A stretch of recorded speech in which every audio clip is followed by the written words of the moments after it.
हरे कृष्णा, राधे राधे। सोमवती को पड़ने वाली अमावस्या को सोमवती अमावस्या कहते हैं। यह अमावस्या हिंदू धर्म में विशेष धार्मिक महत्व रखती है।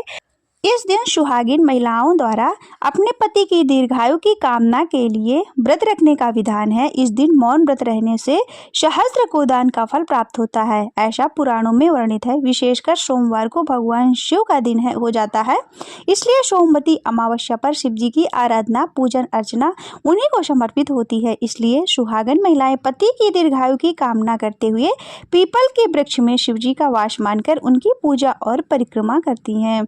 पुराणों के अनुसार सोमवती अमावस्या पर स्नान दान करने की भी परंपरा है। वैसे तो इस दिन गंगा स्नान का विशेष महत्व माना गया है, परंतु जो लोग गंगा स्नान नहीं कर सकते तो वे किसी भी नदी या सरोवर, तट आदि में जाकर स्नान कर सकते हैं तथा शिव माता पार्वती की और तुलसी माता की पूजा कर सोमवती अमावस्या का लाभ उठा सकते हैं। ऐसा माना जाता है कि पीपल के मूल में भगवान विष्णु, तने में शिव जी तथा अग्रभाग में ब्रह्मा जी का निवास होता है। अतः इस दिन पीपल के पूजा से सौभाग्य की वृद्धि होती है। सोमवती अमावस्या के दिन पीपल की परिक्रमा करने का विधान है। इसके बाद गरीबों को भोजन कराया जाता है।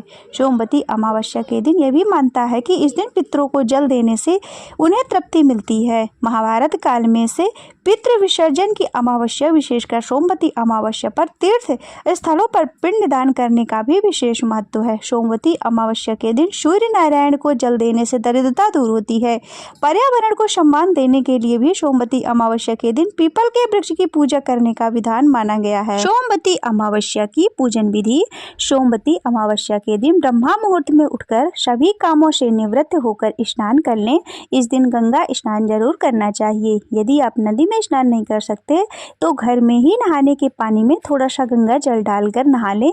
स्नान के बाद सूर्य देव को अर्घ्य दें, फिर भगवान शिव और माता पार्वती की पूजा करें। संभव हो तो इस दिन शिव मंदिर में जरूर जाएं।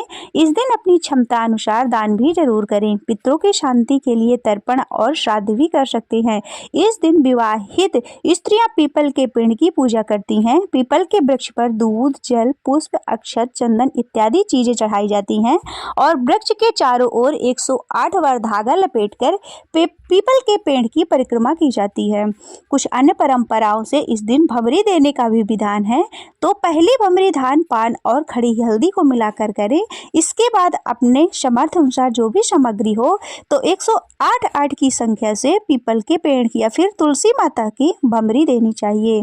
तुलसी माता के पेड़ पर भी जल चढ़ाएं और विधि विधान से तुलसी माता की पूजा करें।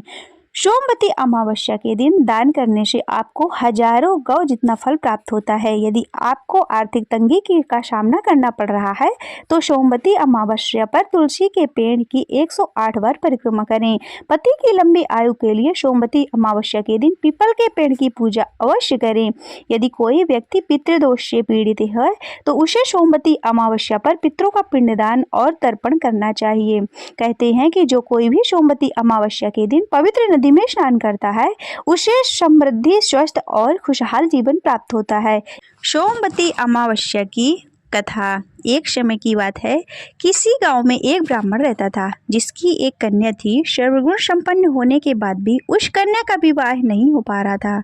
एक बार एक साधु महाराज ब्राह्मण के घर आए और कन्या के स्वभाव से काफी प्रसन्न हुए। उन्होंने उस कन्या को लंबी आयु का वरदान भी दिया। तब ब्राह्मण ने साधु से अपनी कन्या के विवाह में आ रही बाधाओं का समाधान करना चाहा। साधु ने कहा कि कन्या के हाथ में विवाह की रेखा ही नहीं है। जब साधु ने उपाय बताते हुए कहा कि पास के गांव में एक सोना नाम की धोबिन अपने परिवार के साथ रहती है। अगर आपकी कन्या उस धोबिन की सेवा करे तो खुश होकर वह धोबिन उसे अपना सुहाग दे, तब आपकी कन्या का विवाह हो सकता है। साधु महाराज के कहे के अनुसार कन्या धोबिन के घर जाकर उसकी सेवा करने लगी। वो रोज सूर्योदय से पहले धोबिन के घर जाती और सारा काम कर उसके उठने से पहले ही अपने घर वापस आ जाती थी।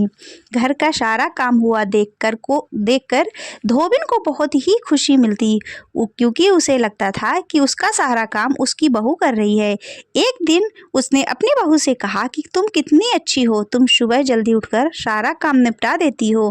तब बहू ने कहा कि नहीं, मैं तो सोती रहती हूँ, मुझे लगा कि आप ये सारा काम कर रही हैं। तब दोनों के मन में सवाल उठा कि आखिर कौन ऐसा कर रहा है। अगले दिन वह जानने के लिए दोनों इंतजार करने लगी। तभी उन्होंने देखा कि एक कन्या घर में मुंह छिपाकर आती है और सारा काम करके वह चुपचाप चली जाती है। तब धोबिन ने उससे पूछा कि तुम कौन हो और ऐसा क्यों कर रही हो। कन्या ने धोबिन को सारी कहानी बताई।